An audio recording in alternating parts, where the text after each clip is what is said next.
So we'll dive into number 3 on the inclusive learning blueprint for schools. So this is looking at, does an inclusive mindset exist within your school's culture? So being honest, it makes me a little bit uncomfortable to say it, but I think it's important to be honest here and to say that it's okay to identify this as a development area.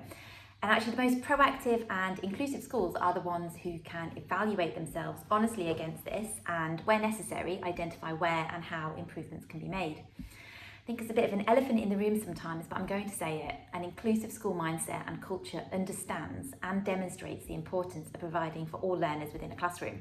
The opposite of teachers insisting that EAL learners should learn English in a language school or in a separate EAL unit before participating at within a mainstream English-speaking classroom. And this can be a challenging concept to break down and move away from, especially when it's something that is echoed by parents and students too.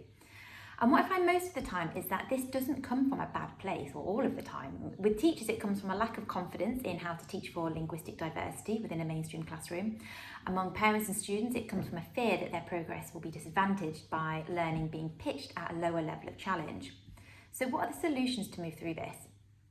So modelling high expectations and aspirations for all, making it explicit to teachers, students and parents how learning at your school is scaffolded up, not down, and how language for learning can be amplified rather than simplified. Giving options within your curriculum for how learners access and demonstrate their understanding so that there's not a culture of some tasks being easier than others.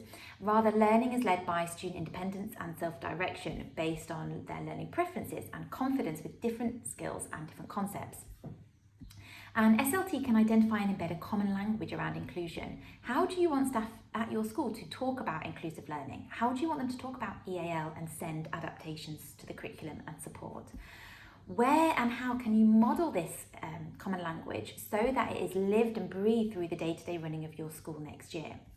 Where can you embed it into your inset plan so that all of your new staff who are starting at your school this summer understand that simply this is the way that we do things here?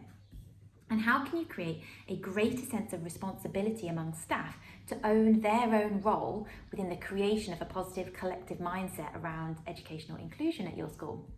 And finally, can you identify where the barriers are in embedding consistency with an inclusive mindset across your school and address them?